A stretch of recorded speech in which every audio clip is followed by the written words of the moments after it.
Сәлеметсіздер ме, құрметті көрермендер, әріптестер және білім алушылар. Бүгін біздің туризм және қонақжайлық индустриясы колледжінде мастер-класс өтілуде. Оған бізге қонаққа Country Village Resort ресторанының бас аспазшысы Кушеков Берік мырза келіп отыр. Сізге үлкен рахмет. Бүгінгі біздің әзірлейтін тағамымыз форель балығынан коктейль жасаймыз.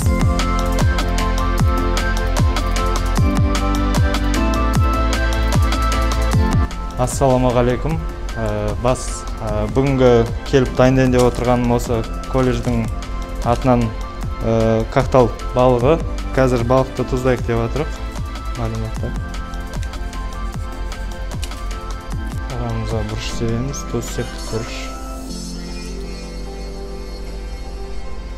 Оған балғар пересін тәтті. Мына специямыз Vegeta деген. Универсал специя бұл. Тағы тимьян деген жерімізді қосамыз. Рыбный приправа деген балыққа арналған маринадқа. Енді бұған маринадқа тағы соус құямыз. Балықтың дәмін беретін.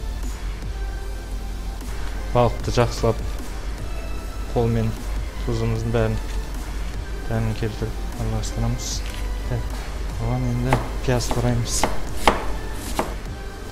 Бірінші қазір соусымызды қоямыз. Бұл соустың ішінде майонез, майонездің ішінде приправа, қара бұрышы бар. И бұл коктейльға арналған. Бетіне қоямыз. Қазір пиязымызды саламыз балықтың үстіне. Енді бұның бетіне қызанақ саламыз, помидорын. Енді бетіне қазір тағы сәл тұз бұрышын тағы сеуіп жібереміз. Ал жаңадан бастап келген, оқып жатқан аспазшыларға қандай кеңес бересіз? Осы жұмыстың арқасында адал ақша алып, қарнымыз тоқ, жылы жерде жұмыс істеп жүрік. Жақсы негізі мамандық, поварлық деген. Енді бұның бетіне тағы соус қоямыз. Тағамыз енді дайын болып қалды. Қазір бұны духовкаға жібереміз. 30 минутқа 180 градуста пісіріп шығарамыз.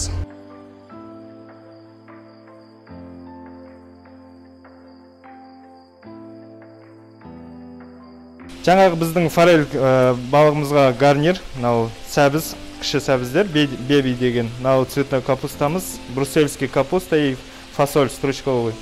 Жаңағы тағамға гарнир болады.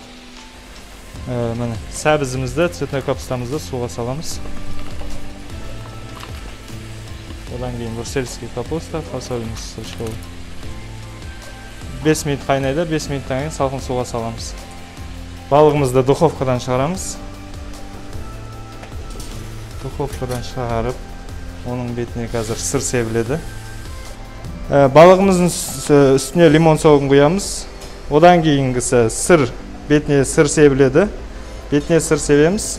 Кейінгі соңғы неміз бетіне сухари себіледі, чтобы сырымыз қытырлап тұру үшін. Енді сырымыз сеуіп болғаннан кейін балығымызды духовкаға 15 минутқа қайтадан саламыз. Жаңағы асымыздың балыққа гарнирі.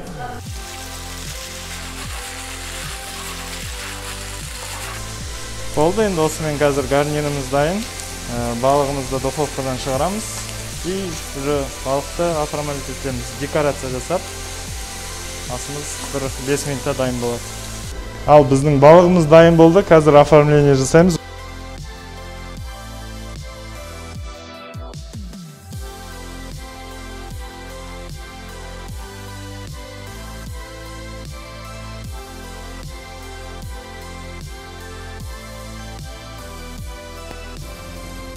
Құрметті көрермендер, біз бүгінгі мастер-классты әзірлеген тағамымыз дайын болды. Өте әдемі шықты.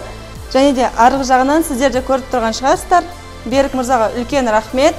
Осындай әдемі және дәмді тағам дайындап бергеніне.